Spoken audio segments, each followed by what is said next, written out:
The Detroit River, a natural barrier that creates the borderline between the U.S. and Canada.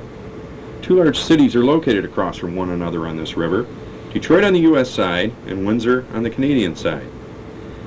There are two methods of crossing the river that most people are familiar with. One is the Ambassador Bridge and the other is the Detroit-Windsor Auto Tunnel. Both these border crossings allow automobiles and trucks to travel from one country to another. Although truck traffic is usually very heavy using the bridge and the tunnel, bulk and large cargo shipments are handled by the railroads. The railroads also have two methods of crossing the river. One way is to use ferry boats, and the other is to use the other tunnel, the Michigan Central Railroad Detroit River Tunnel. During the early 1900s, the Detroit-Windsor area was a dominant area of manufacturing and commerce. Railroads were the primary method of transportation for both people and its products. To get rail cars across the Detroit River, steam-powered ferry boats were employed. The SS Lansdowne, built in 1884, was one of these ferries. This ferry boat was used by the railroads until 1976, when she was retired. The Lansdowne can today be seen docked at the foot of the Civic Center Drive in Detroit. Many of the other ferries have had their steam engines removed and are used today pushed across the river by tugboats. These ferries work well, but are limited in their rail car carrying capacity, their river crossing speed, and are not loaded and unloaded easily. To handle the volume of rail traffic, a two-track rail tunnel was proposed and constructed beginning in 1906. Built by the Michigan Central Railroad at a cost of $10 million, the tunnel was completed in June of 1909. The tunnel is 2.5 miles long. The American approach is 3,675 feet with a 2% grade. The Canadian approach is 6,500 feet with a 1.5% grade, leaving the portion under the river at 2,650 feet long. The tunnel was the first to use the immersion tube construction technique. To begin the project, a trench averaging 40 feet in depth and about 50 feet wide at its bottom was dredged in the riverbed by the Dunbar Sullivan Dredging Company of Buffalo. 10 steel tube tunnel sections, each 2-ship building yard. Each section consisted of twin steel tubes 23 feet 4 inches in diameter.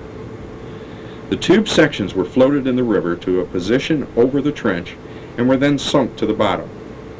After being sunk, they were connected together by divers, and then the connected ends were cut open and the water pumped out.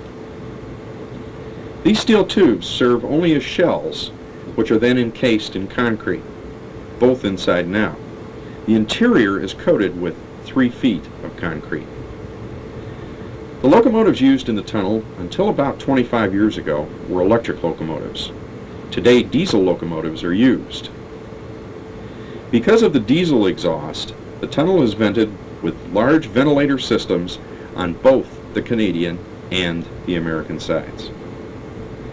The tunnel path in the U.S. is located under the intersection of 10th Avenue and Jefferson, an area now occupied by the Detroit Free Press. The Detroit entrance to the tunnel is located about 3/4 of a mile west of the river near the now closed Michigan Central Railroad Station at West Verner and Michigan Avenue. The tunnel path on the Canadian side is under Riverside Drive and Wellington. The entrance to the tunnel is about a mile east of the river at Wellington and College. The tunnel is most frequently used by the CP Rail and its subsidiary, Soo Line, and also by the Conrail Railroad. Occasionally you may see CSX or CN Rail trains passing through. Let's watch a few trains using the tunnel from both the Detroit and the Windsor entrances.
When the tunnel was first built, the size of the rail cars back then were much smaller than those of today.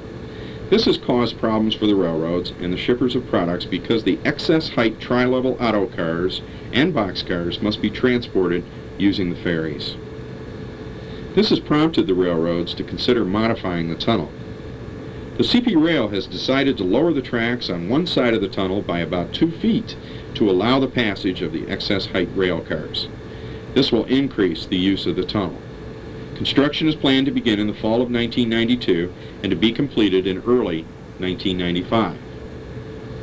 Despite being 84 years old, now with the planned modifications to lower the track in the tunnel, the Detroit River Tunnel has a bright future.